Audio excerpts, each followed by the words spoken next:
Punjabi radio USA ਸੁਣ ਰਹੇ ਸਾਰੇ ਸਰੋਤਿਆਂ ਨੂੰ ਪਿਆਰ ਸਤਿਕਾਰ ਸਹਿ ਨਿੱਘੀ ਜਿਹੀ ਸਤਿ ਸ੍ਰੀ ਅਕਾਲ। ਸਭ ਨੂੰ ਜੀ ਨੂੰ ਆਖਦੇ ਹਾਂ ਸੋ ਪ੍ਰੋਗਰਾਮ ਅਪਡੇਟ ਕੈਲੀਫੋਰਨੀਆ 'ਚ ਸਵਾਗਤ ਹੈ। ਮੈਂ ਰਾਜਕਰਬੀਰ ਸਿੰਘ ਜੁੜ ਚੁੱਕੇ ਨੇ ਹਰਜੋਤ ਸਿੰਘ ਖਾਲਸਾ ਜੀ। ਅਪਡੇਟ ਕੈਲੀਫੋਰਨੀਆ ਸਵਾਗਤ ਹੈ ਹਰਜੋਤ ਸਿੰਘ ਜੀ, ਸਤਿ ਸ਼੍ਰੀ ਅਕਾਲ। ਸਤਿ ਸ਼੍ਰੀ ਅਕਾਲ, ਧੰਨਵਾਦ ਜੀ ਆਇਆਂ ਨੂੰ। ਪੰਜਾਬੀ ਰੇਡੀਓ USA ਦੇ ਜਿੰਨੇ ਵੀ ਸਰੋਤੇ ਸਾਡੇ ਸਾਰੇ ਹੀ AM ਸਟੇਸ਼ਨਸ, FM ਸਟੇਸ਼ਨਸ, ਘਰਾਂ ਦੇ ਵਿੱਚ ਰੇਡੀਓ ਸੈਟਸ ਦੇ ਰਾਹੀਂ, ਟੈਲੀਫੋਨ ਦੇ ਰਾਹੀਂ, ਫੇਸਬੁੱਕ, YouTube ਤੇ ਲਾਈਵ ਦੇਖ ਰਹੇ ਹੋ, ਸੁਣ ਰਹੇ ਹੋ, ਸਾਰਿਆਂ ਨੂੰ ਜੀ ਆਇਆਂ ਨੂੰ ਤੇ ਬਹੁਤ ਹੀ ਪਿਆਰ ਤੇ ਸਤਿਕਾਰ ਭਰੀ ਸਤਿ ਸ਼੍ਰੀ ਅਕਾਲ। ਸਰੋਤਿਓ, ਅੱਜ ਮਈ ਦੀ 23 ਤਰੀਕ ਆ, ਦਿਨ ਵੀਰਵਾਰ ਆ। ਤੁਹਾਡੇ ਲਈ ਸ਼ਾਮ ਦਾ ਅਪਡੇਟ ਕੈਲੀਫੋਰਨੀਆ ਪ੍ਰੋਗਰਾਮ ਲੈ ਕੇ ਹਾਜ਼ਰ ਹੋਏ ਆ। ਪ੍ਰੋਗਰਾਮ ਨੂੰ ਸਪਾਂਸਰ ਕਰਦੇ ਹਨ ਖਾਲਸਾ ਇੰਸ਼ੋਰੈਂਸ ਏਜੰਸੀ, ਜਿਨ੍ਹਾਂ ਦੇ ਕੋਲੋਂ ਹਰ ਇੱਕ ਤਰੀਕੇ ਦੀ ਇੰਸ਼ੋਰੈਂਸ ਕਰਵਾ ਸਕਦੇ ਹੋ। ਇੰਸ਼ੋਰੈਂਸ ਬਾਰੇ ਪਤਾ ਕਰਨ ਲਈ ਕਾਲ ਕਰ ਸਕਦੇ ਹੋ 408-272-2500 ਦੇ ਉੱਤੇ। ਟੇਰਕੇਨ ਇਮੀਗ੍ਰੇਸ਼ਨ ਲਾ ਫਰਮ, US ਇਮੀਗ੍ਰੇਸ਼ਨ ਦਾ ਹੋਵੇ ਕਿਸੇ ਵੀ ਤਰੀਕੇ ਦਾ ਕੰਮ, ਕਾਲ ਅਟਰਨੀ ਜੇ ਟੇਰਕੇਨਾ 415-909-0503।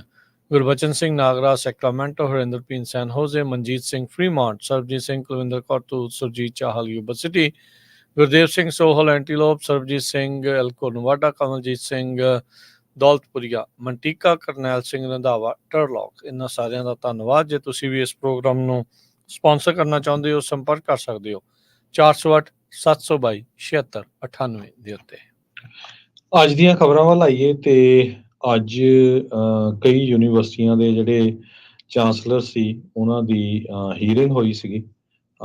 ਉਸ ਹੀਅਰਿੰਗ ਦੇ ਸੰਬੰਧ ਦੇ ਵਿੱਚ ਜਿਹੜੀ ਹਾਊਸ ਹੀਅਰਿੰਗ ਆ, ਰਿਪਬਲਿਕਨਸ ਨੇ ਡਿਮਾਂਡ ਕੀਤਾ ਵੀ ਜਿਹੜੇ ਸਟੂਡੈਂਟਸ ਆ ਉਹਨਾਂ ਨੂੰ ਡਿਸਿਪਲਿਨ ਕੀਤਾ ਜਾਵੇ, ਜਿਨ੍ਹਾਂ ਨੇ ਪ੍ਰੋਟੈਸਟ ਕੀਤਾ ਸੀ ਪਿਛਲੇ ਦਿਨਾਂ ਦੇ ਵਿੱਚ ਵੱਖ-ਵੱਖ ਯੂਨੀਵਰਸਿਟੀਜ਼ ਦੇ ਵਿੱਚ। ਪਰ ਜਿਹੜੇ ਕਾਲਜ ਦੇ ਪ੍ਰੈਜ਼ੀਡੈਂਟਸ ਹੈਗੇ ਆ ਵੱਖ-ਵੱਖ ਕਾਲਜਸ ਦੇ, ਚਾਹੇ ਉਹ ਨਾਰਥ ਵੈਸਟਰਨ ਦੇ ਸੀ, ਰਟਕਰਸ ਦੇ ਸੀਗੇ, ਉਹਨਾਂ ਨੇ ਆਪਣੇ ਸਟੂਡੈਂਟਸ ਨੂੰ ਡਿਫੈਂਡ ਕੀਤਾ ਹੈਗਾ। ਹਾਊਸ ਐਜੂਕੇਸ਼ਨ ਤੇ ਵਰਕਫੋਰਸ ਵਰਜੀਨੀਆ ਫੌਕਸ, ਉਹਨਾਂ ਨੇ ਨਾਰਥ ਵੈਸਟਰਨ ਯੂਨੀਵਰਸਿਟੀ ਦੇ ਪ੍ਰੈਜ਼ੀਡੈਂਟ ਮਾਈਕਲ ਸ਼ਿਲ ਤੇ ਰਟਗਰਸ ਯੂਨੀਵਰਸਿਟੀ ਦੇ ਪ੍ਰੈਜ਼ੀਡੈਂਟ ਜੋਨਾਥਨ ਹੋਲੋਵੇ ਨੂੰ ਕਿਹਾ ਵੀ ਤੁਸੀਂ ਮਾੜੀ ਗੱਲ ਕੀਤੀ ਹੈ ਵੀ ਜਿਹੜੀ ਡੀਲ ਬਣਾਈ ਹੈਗੀ ਸਟੂਡੈਂਟਸ ਦੇ ਨਾਲ, ਉਹਨਾਂ ਨੂੰ ਐਮਨਿਸਟੀ ਦਿੱਤੀ ਆ ਪ੍ਰੋਟੈਸਟਰਸ ਨੂੰ, ਸਕੂਲ ਦੀਆਂ ਇਨਵੈਸਟਮੈਂਟਸ ਦੀਆਂ ਡਿਸਕਸ਼ਨ ਹੋਈ ਆ, ਸਕਾਲਰਸ਼ਿਪ ਪਾਲਸਤੀਨੀਅਨ ਸਟੂਡੈਂਟ ਨੂੰ ਦੇਣ ਦੀ ਜਿਹੜੀ ਗੱਲ ਕੀਤੀ ਆ ਵੀ ਇਹ ਬਹੁਤ ਮਾੜੀ ਗੱਲ ਹੈਗੀ ਆ। ਦੂਸਰੇ ਪਾਸੇ UCLA ਦੇ ਚਾਂਸਲਰ ਨੇ ਇਹ ਕਿਹਾ ਆ ਵੀ ਸਾਨੂੰ ਹੋਰ ਪ੍ਰਪੇਅਰ ਹੋਣਾ ਚਾਹੀਦਾ ਸੀ ਤਾਂ ਕਿ ਉਹਨਾਂ ਦੇ ਜਿਹੜੇ ਟੈਂਟ ਵਗੈਰਾ ਜ਼ਿਆਦਾ ਨਾ ਲੱਗ ਸਕਦੇ। ਜੀ ਬਿਲਕੁਲ। ਅਗਲੀ ਜਿਹੜੀ ਹਰਜੋਤ ਸਿੰਘ ਦੀ ਗੱਲ ਕਰਦੇ ਜਾਈਏ ਤਾਂ ਕੈਲੀਫੋਰਨੀਆ ਦੇ ਵਿੱਚ ਜਿਹੜੇ ਹੋਮਲੈਸਨੈਸ ਨੂੰ ਸਟੇਟ ਓਨਡ ਪ੍ਰਾਪਰਟੀ ਦੇ ਹੇਠਾਂ ਚੱਕਣ ਦੇ ਲਈ ਜਿਹੜੀਆਂ ਕੋਸ਼ਿਸ਼ਾਂ ਆ ਉਹ ਹੁਣ ਚੱਲ ਰਹੀਆਂ ਆ। ਕਹਿੰਦੇ ਵੀ ਸੈਕਰਾਮੈਂਟੋ ਦੇ ਵਿੱਚ ਬਿਜ਼ਨਸ 80 ਦੇ ਅੰਡਰ ਕੈਲਟਰਾਂਸ ਕਹਿੰਦੇ ਆ ਵੀ ਇਹ ਹੁਣ ਰੌਕਸ ਵਗੈਰਾ ਵੱਡੇ ਵੱਡੇ ਪੱਥਰ ਜਿਹੜੇ ਉਹ ਰੱਖਣ ਜਾ ਰਹੇ ਆ ਤਾਂ ਜੋ ਲੋਕ ਉੱਥੇ ਰਹਿ ਨਾ ਸਕਣ। ਜਿਹੜਾ ਉਹ ਦੇਖਿਆ ਜਾਵੇ ਤਾਂ ਕਹਿੰਦੇ ਉੱਥੇ ਜਿਹੜੇ ਡੰਪ ਟਰੱਕ ਡਿਲੀਵਰੀ ਵੀ ਜਿਹੜੀ ਉਹ ਹੋ ਰਹੀ ਸੀ। ਕੈਲਟਰਾਂਸ ਨੇ ਕਹਿੰਦੇ ਵੀ ਬਹੁਤ ਸਾਰੀਆਂ ਜਿਹੜੀਆਂ ਹਜ਼ਾਰਾਂ ਹੀ ਜਿਹੜੇ ਪੱਥਰ ਆ ਉੱਥੇ ਲਿਆ ਕੇ ਰੱਖੇ ਸੀਗੇ ਆਫ ਰੈਂਪ ਦੇ ਉੱਤੇ। ਕਹਿੰਦੇ ਵੀ ਇਹ ਇਸ ਦੇ ਵਿੱਚ California department of transportation emergency response ਇਸ ਦੇ ਉੱਤੇ ਇਸ਼ੂ ਕਰ ਰਹੇ ਆ ਤਾਂ ਜੋ ਕਹਿੰਦੇ ਪੱਕੇ ਤੌਰ ਦੇ ਉੱਤੇ ਜਿਹੜੀਆਂ ਹੋਮਲੈਸ ਐਨਕੈਂਪਮੈਂਟਸ ਆ ਸਟੇਟ ਓਨਡ ਪ੍ਰਾਪਰਟੀਜ਼ ਦੇ ਹੇਠਾਂ ਜਿਹੜੀਆਂ ਆ ਉਹਨਾਂ ਨੂੰ ਕੱਢ ਦਿੱਤਾ ਜਾਵੇ। ਕਹਿੰਦੇ ਵੀ ਇਹਦੇ ਨਾਲ ਬਿਜ਼ਨਸਿਸ ਦੇ ਉੱਤੇ ਵੀ ਮਾੜਾ ਪ੍ਰਭਾਵ ਜਿਹੜਾ ਉਹ ਪੈਂਦਾ ਆ। ਕਈ ਬਿਜ਼ਨਸਿਸ ਦੇ ਵੈਂਡਲਿਜ਼ਮ ਇਹ ਹੋਇਆ ਆ ਤੇ ਇਵੈਂਚੁਅਲੀ ਬਿਜ਼ਨਸਿਸ ਨੂੰ ਕਾਫੀ ਜ਼ਿਆਦਾ ਇਸ ਦਾ ਘਾਟਾ ਨੁਕਸਾਨ ਜਿਹੜਾ ਉਹ ਝੱਲਣਾ ਪੈਂਦਾ ਆ ਤੇ ਲੋਕ ਉੱਥੇ ਆਉਣਾ ਬੰਦ ਜਿਹੜੇ ਹੋ ਰਹੇ ਆ। ਪਿਛਲੇ ਸਾਲ I-10 ਦੇ ਅੰਡਰ ਜਿਹੜੀ ਅੱਗ ਲੱਗਣ ਕਰਕੇ ਲਾਸ ਐਂਜਲਸ ਕਾਊਂਟੀ ਦੇ ਵਿੱਚ ਜਿਹੜਾ ਉਦੋਂ ਕਾਫੀ ਜ਼ਿਆਦਾ ਲੋਕਾਂ ਨੂੰ ਪ੍ਰਭਾਵਿਤ ਕੀਤਾ ਸੀਗਾ ਜਦੋਂ ਉਹ ਬ੍ਰਿਜ ਜਦੋਂ I-10 ਆ ਉਹ ਚੱਲਣਾ ਬੰਦ ਹੋ ਗਿਆ ਸੀਗਾ। ਤੇ ਹੁਣ ਕਹਿੰਦੇ ਵੀ ਆਪਾਂ ਨੂੰ ਪਤਾ ਹੀ ਆ ਵੀ ਇਸ ਮੌਕੇ ਹੋਮਲੈਸਨੈਸ ਦੇ ਉੱਤੇ ਕਿੰਨਾ ਜ਼ਿਆਦਾ ਡਾਲਰ ਖਰਚੇ ਗਏ ਆ, ਜਿਸ ਨੂੰ ਜਿਹੜੇ ਆਡਿਟ ਦੇ ਵਿੱਚ ਪਾਇਆ ਗਿਆ ਸੀ ਉਹ ਪਤਾ ਹੀ ਨਹੀਂ ਲੱਗਾ ਕਿਹੜੇ ਪਾਸੇ ਨੂੰ ਗਏ ਆ। ਸੋ ਹੁਣ ਜਿਹੜੇ ਰੈਗੂਲਰ ਰੋਡਵੇਜ਼ ਆ ਉਸ ਦੇ ਇਰਦ ਗਿਰਦ ਫ੍ਰੀਵੇਜ਼ ਤੇ ਜਿਹੜੀ ਸਟੇਟ ਦੀ ਪ੍ਰਾਪਰਟੀ ਦੇ ਹੇਠਾਂ ਰਹਿ ਰਹੇ ਹੋਮਲੈਸ ਨਾ ਐਨਕੈਂਪਮੈਂਟਸ ਬਣੀਆਂ ਆ ਉਹਨਾਂ ਨੂੰ ਸਫਾਈ ਦਾ ਕੰਮ ਜਿਹੜਾ ਉਹਨਾਂ ਨੇ ਸ਼ੁਰੂ ਕੀਤਾ ਆ। ਅਗਲੀ ਖਬਰ ਵੱਲ ਚੱਲੀਏ। ਅੱਜ ਕੈਲੀਫੋਰਨੀਆ ਦੀ ਅਸੈਂਬਲੀ ਦੇ ਵਿੱਚ ਕੈਲੀਫੋਰਨੀਆ ਦੇ assembly member doctor Jasmeet Kaur Bains ਉਹਨਾਂ ਵੱਲੋਂ ਜਿਹੜਾ ਬਿੱਲ ਲਿਆਂਦਾ ਗਿਆ ਸੀ AB 3027 ਟਰਾਂਸ ਨੈਸ਼ਨਲ ਰਿਪਰੈਸ਼ਨ ਦੇ ਸੰਬੰਧ ਦੇ ਵਿੱਚ, ਉਹ ਯੂਨੈਨੀਮਸਲੀ ਅਸੈਂਬਲੀ ਦੇ ਵਿੱਚੋਂ ਪਾਸ ਹੋ ਗਿਆ ਹੈਗਾ। ਸੋ ਇਦਾਂ ਦੇ ਪੜ੍ਹੇ ਲਿਖੇ ਨੌਜਵਾਨ ਜਦੋਂ ਇਲੈਕਟ ਹੋ ਕੇ ਸਾਨੂੰ ਰਿਪਰੈਜ਼ੈਂਟ ਕਰਦੇ ਹੈਗੇ ਆ, ਸਾਨੂੰ ਸਾਰਿਆਂ ਨੂੰ ਉਹਨਾਂ ਦੇ ਉੱਤੇ ਮਾਣ ਹੁੰਦਾ ਹੈਗਾ। ਉਸਨੇ ਅਸੈਂਬਲੀ ਦੀ ਫਲੋਰ ਦੇ ਵਿੱਚ ਖੜ ਕੇ ਹੱਥ ਦੇ ਵਿੱਚ ਜੋ ਨਿਊਜ਼ਪੇਪਰ ਸੀਗਾ ਪੜ੍ਹ ਕੇ ਜਿਹੜਾ ਵਾਸ਼ਿੰਗਟਨ ਪੋਸਟ ਦੇ ਵਿੱਚ ਐਡੀ ਵੱਡੀ ਡਿਟੇਲਡ ਰਿਪੋਰਟ ਆਈ ਸੀ, ਕਿਸ ਤਰ੍ਹਾਂ ਜਿਹੜੀ ਆ ਭਾਰਤ ਦੀ ਸਰਕਾਰ ਆ ਉਹ ਬਾਹਰ ਸਿੱਖਾਂ ਨੂੰ ਮਾਰਨ ਦੀ ਕੋਸ਼ਿਸ਼ ਕਰ ਰਹੀ ਹੈਗੀ ਆ। ਉਹਨਾਂ ਨੇ ਠੋਕ ਕੇ ਕਿਹਾ ਵੀ ਅਮਰੀਕਨ ਸਿਟੀਜ਼ਨਸ ਨੂੰ ਮਾਰਨ ਦੀ ਕੋਸ਼ਿਸ਼ ਹੋਈ ਆ, ਕੋਸ਼ਿਸ਼ ਕੀਤੀ ਗਈ ਆ ਮੋਦੀ ਦੀ ਸਰਕਾਰ ਵੱਲੋਂ, ਸਪੈਸ਼ਲੀ ਜਿਹੜਾ ਨਾਂ ਲੈ ਕੇ ਉਹਨਾਂ ਨੇ ਦੱਸਿਆ। ਤੇ ਇਹ ਵੀ ਕਿਹਾ ਵੀ ਸਾਡੇ ਜਿਹੜੇ FBI ਜਾਂ ਹੋਰ ਏਜੰਸੀਜ਼ ਆ ਉਹ ਕਿਉਂ ਨਹੀਂ ਇਹਦੇ ਉੱਤੇ ਤੇਜ਼ੀ ਨਾਲ ਕੰਮ ਕਰ ਰਹੀਆਂ, ਕਿਉਂ ਇੱਕ ਅਖਬਾਰ ਦੇ ਵਿੱਚ ਛਪ ਗਿਆ ਤੇ ਬਾਕੀ ਜਿਹੜਾ ਆ ਉਹ ਕਿਉਂ ਨਹੀਂ ਪਤਾ ਚੱਲ ਰਿਹਾ। ਸੋ ਇਹ ਉਹਦੇ ਵਿੱਚ ਉਹਨਾਂ ਨੇ ਕਿਹਾ ਵੀ ਕੱਲਾ ਪੰਜਾਬੀ ਨਹੀਂ ਜਾਂ ਸਿੱਖ ਨਹੀਂ, ਹੋਰ ਵੀ ਈਰਾਨ ਦੇ, ਰਸ਼ੀਆ ਦੇ, ਬਹੁਤ ਸਾਰੇ ਮੁਲਕਾਂ ਦੇ ਲੋਕ ਜਿਹੜੇ ਕ੍ਰਿਟੀਕਲ ਹੈਗੇ ਆ ਉੱਥੇ ਦੀਆਂ ਸਰਕਾਰਾਂ ਦੇ, ਤੇ ਉਹਨਾਂ ਨੂੰ ਮਾਰਨ ਦੀ ਜਿਹੜੀ ਕੋਸ਼ਿਸ਼ ਹੁੰਦੀ ਆ। ਉਸ ਬਿੱਲ ਦੇ ਸੰਬੰਧ ਦੇ ਵਿੱਚ ਜਿਹੜਾ ਇਹ ਬਿੱਲ ਸੀਗਾ ਟਰਾਂਸਨੈਸ਼ਨਲ ਰਿਪਰੈਸ਼ਨ ਦਾ, ਹੁਣ ਇਹ ਅਸੈਂਬਲੀ ਦੇ ਵਿੱਚੋਂ ਯੂਨੈਨੀਮਸਲੀ ਜਿਹੜਾ ਪਾਸ ਹੋ ਗਿਆ ਹੈਗਾ। ਜੀ ਬਿਲਕੁਲ। ਸੋ 64 ਦੇ ਮੁਕਾਬਲੇ 0। ਸੋ ਸਾਰੇ ਦੇ ਸਾਰੇ ਜਿੰਨੇ ਅਸੈਂਬਲੀ ਦੇ ਵਿੱਚ ਸੀ ਉਹਨਾਂ ਨੇ ਇਸ ਨੂੰ ਜਿਹੜਾ ਉਹ ਹਮਾਇਤ ਦਿੱਤੀ ਆ। ਆਓ ਤੁਹਾਨੂੰ ਇਸ ਦੇ ਜਿਹੜੇ ਕੁਝ ਅੰਸ਼ ਆ ਉਹ ਤੁਹਾਡੀ ਨਜ਼ਰ ਜਿਹੜਾ ਉਹ ਪੇਸ਼ ਕਰਦੇ ਆ। By Dr. Baines, the clerk will read. Assembly Bill 3027 by Assemblymember Baines, an act relating to crime. Dr. Baines, you are recognized. Thank you, Speaker and members. AB 3027 addresses one of the greatest emerging threats to American freedom and democracy, transnational repression.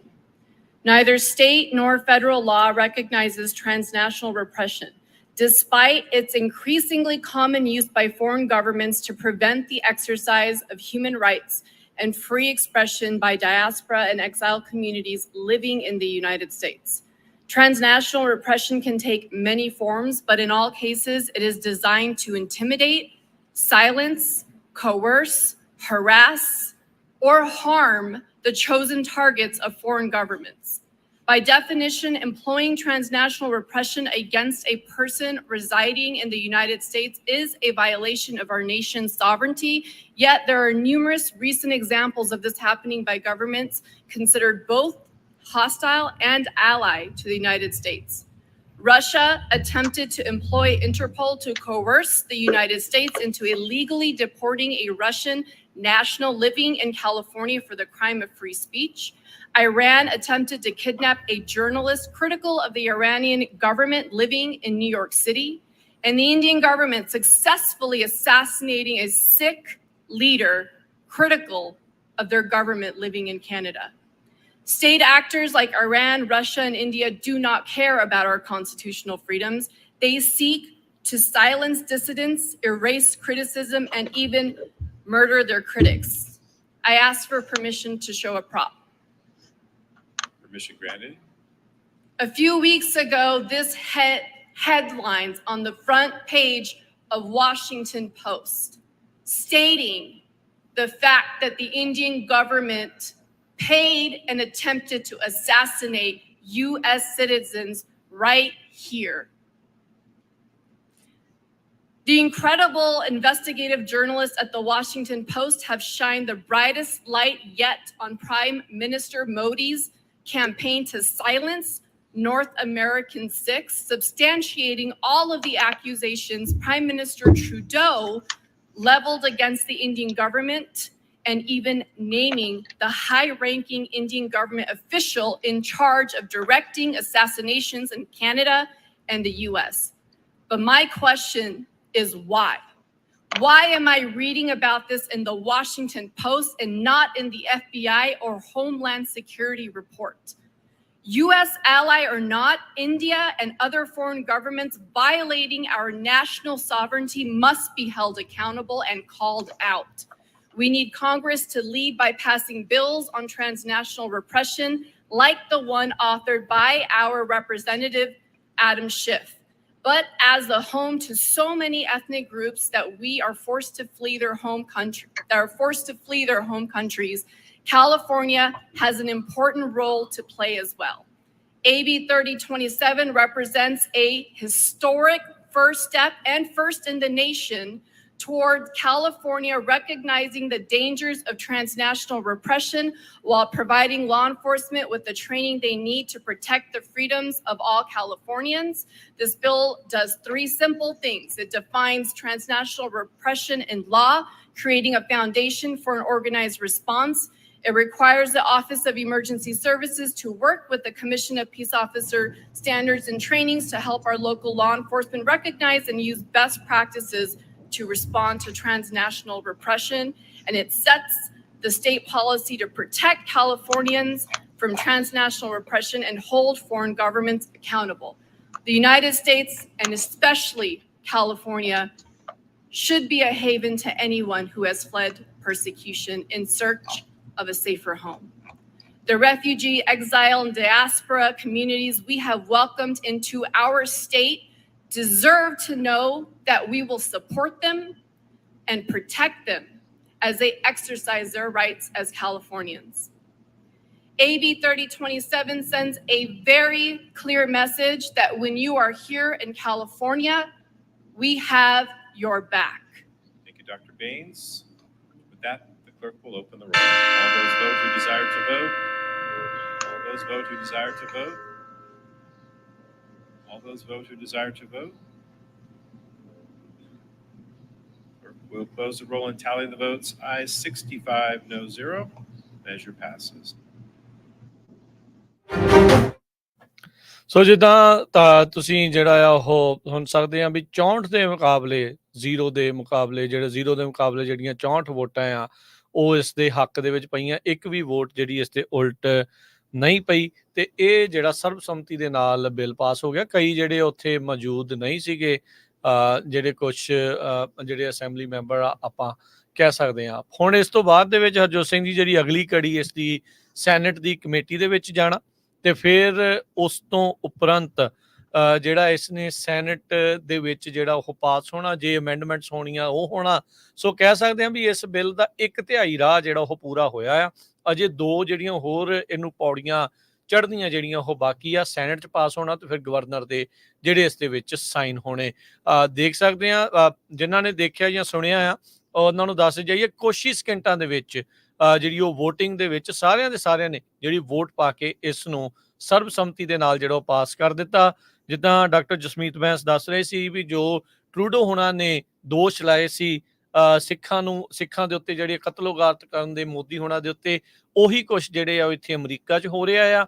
ਤੇ ਕਹਿੰਦੇ ਵੀ ਇਹ ਚੀਜ਼ ਦਾ ਸਵਾਲ ਆ ਵੀ FBI ਵਾਲੇ, intelligence ਵਾਲੇ ਸਾਨੂੰ ਕਿਉਂ ਨਹੀਂ ਦੱਸ ਰਹੇ, ਸਾਨੂੰ ਵਾਸ਼ਿੰਗਟਨ ਪੋਸਟ ਤੋਂ ਹੀ ਜਿਹੜਾ ਉਹ ਕਿਉਂ ਪਤਾ ਲੱਗ ਰਿਹਾ ਆ ਵੀ ਇੰਡੀਆ ਵਾਲੇ ਸਾਰਾ ਕੁਛ ਜਿਹੜਾ ਉਹ ਕਰ ਰਹੇ ਹੈਗੇ ਆ। ਸੋ ਇਹ ਵੀ ਦੱਸਦੇ ਜਾਈਏ ਵੀ ਇੰਡੀਆ ਦੇ ਵੀ ਹਮਦਰਦ ਉੱਥੇ ਬਹੁਤ ਜਿਹੜੇ ਉਹ ਬੈਠੇ ਨੇ ਤੇ ਇਹ ਵੀ ਪਤਾ ਲੱਗਾ ਆ ਉਹਨਾਂ ਨੇ ਕਈ ਲਾ ਮੇਕਰਸ ਨੂੰ ਕਾਲ ਵੀ ਜਿਹੜੀਆਂ ਕੀਤੀਆਂ ਇਸ ਬਿੱਲ ਦੇ ਉਲਟ ਜਿਹੜੀ ਆ ਉਹ ਵੋਟ ਪਾਉਣ ਦੇ ਲਈ। ਪਰ ਜੇ ਦੇਖਿਆ ਜਾਵੇ ਤਾਂ ਇਹ ਜਿਹੜੇ ਬਿੱਲ ਦੇ ਵਿੱਚ ਇਕੱਲਾ ਇੰਡੀਆ ਹੀ ਨਹੀਂ, ਈਰਾਨ, ਚੀਨ, ਰੂਸ, ਇਹ ਸਾਰੇ ਮੁਲਕਾਂ ਨੂੰ ਵੀ ਸ਼ਾਮਿਲ ਕੀਤਾ ਗਿਆ ਵੀ ਜਿਹੜੇ ਲੋਕ ਜਿੱਥੇ ਜੰਮੇ ਆ, ਜੇ ਉਸ ਦੇ ਬਾਬਤ ਗੱਲ ਕਰ ਰਹੇ ਆ, ਉੱਥੋਂ ਦੇ ਜਿਹੜੇ ਪ੍ਰਸ਼ਾਸਨ ਆ ਉਹ ਇੱਥੇ ਆ ਕੇ ਵੀ ਉਹਨਾਂ ਨੂੰ ਮਾਰਨ ਦੀਆਂ ਧਮਕੀਆਂ ਦੇ ਰਹੇ ਆ ਤੇ ਇੱਥੋਂ ਤੱਕ ਮਾਰ ਰਹੇ ਆ। ਤੇ ਕਹਿੰਦੇ ਇਸ ਬਿੱਲ ਦੇ ਨਾਲ ਅਸੀਂ ਇਹ ਦਿਖਾਉਣਾ ਚਾਹੁੰਦੇ ਆ ਵੀ ਕੈਲੀਫੋਰਨੀਆ ਉਹਨਾਂ ਦੀ ਪਿੱਠ ਦੇ ਉੱਤੇ ਖੜਾ ਆ, ਜਿਹੜੇ ਇੱਥੇ ਆ ਕੇ ਆਪਣੀ ਆਵਾਜ਼ ਜਿਹੜੀ ਆਜ਼ਾਦ ਪਸੰਦ ਆਵਾਜ਼ ਜਿਹੜੀ ਆ ਉਸ ਨੂੰ ਉਠਾਉਣਾ ਚਾਹੁੰਦੇ ਆ। ਸੋ ਡਾਕਟਰ ਜਸਮੀਤ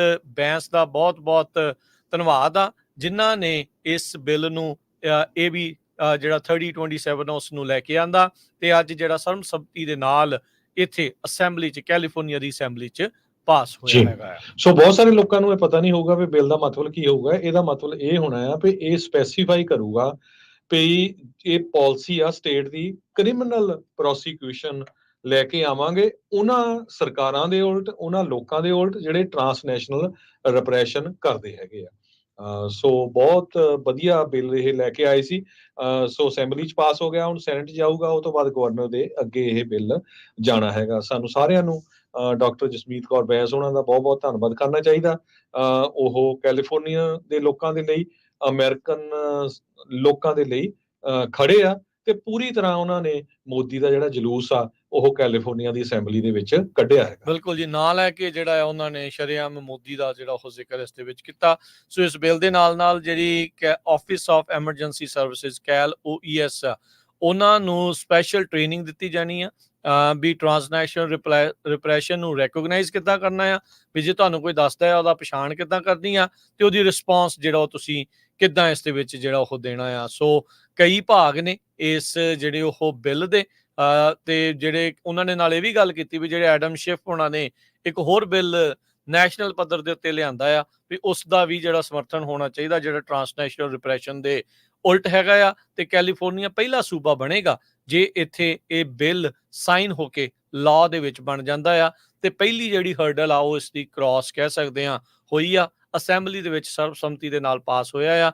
ਤੇ ਆਪਾਂ ਜਿਹੜਾ ਪ੍ਰੈਸ਼ਰ ਬਣਾ ਕੇ ਰੱਖਣਾ ਹੁਣ ਜਿਹੜੇ ਸਟੇਟ ਸੈਨੇਟਰਸ ਆ ਉਹਨਾਂ ਦੇ ਉੱਤੇ, ਕਿਉਂਕਿ ਜਿਹੜੇ ਇਸ ਦੇ ਵਿੱਚ ਜਿਹੜੇ ਸਰਕਾਰਾਂ ਦਾ ਪਰਦਾਫਾਸ਼ ਹੋ ਰਿਹਾ ਉਹਨਾਂ ਦੇ ਬਹੁਤ ਸਾਰੇ ਏਜੰਟ ਇੱਥੇ ਬੈਠੇ ਆ, ਉਹਨਾਂ ਨੇ ਉਹਨਾਂ ਸਟੇਟ ਸੈਨੇਟਰਸ ਨੂੰ ਆਪਣੇ ਪੱਖ ਦੇ ਵਿੱਚ ਗੱਲ ਕਰਨ ਦੀ ਕੋਸ਼ਿਸ਼ ਕਰਨੀ ਆ। ਸੋ ਤੁਸੀਂ ਜਿਹੜਾ ਉਹ ਆਪਣੇ ਜਿਹੜੇ ਵੀ ਇਲਾਕੇ ਦਾ ਤੁਹਾਡਾ ਸਟੇਟ ਸੈਨੇਟਰ ਆ ਉਹਦੇ ਉੱਤੇ ਤੁਸੀਂ ਦਬਾਅ ਪਾ ਕੇ ਰੱਖਣਾ ਤਾਂ ਜੋ ਟ੍ਰਾਂਸਨੈਸ਼ਨਲ ਰਿਪਰੈਸ਼ਨ ਦਾ ਇਹ ਜਿਹੜਾ ਬਿੱਲ ਆ ਉਹ ਅੱਗੇ ਵੀ ਪਾਸ ਹੋ ਸਕੇ।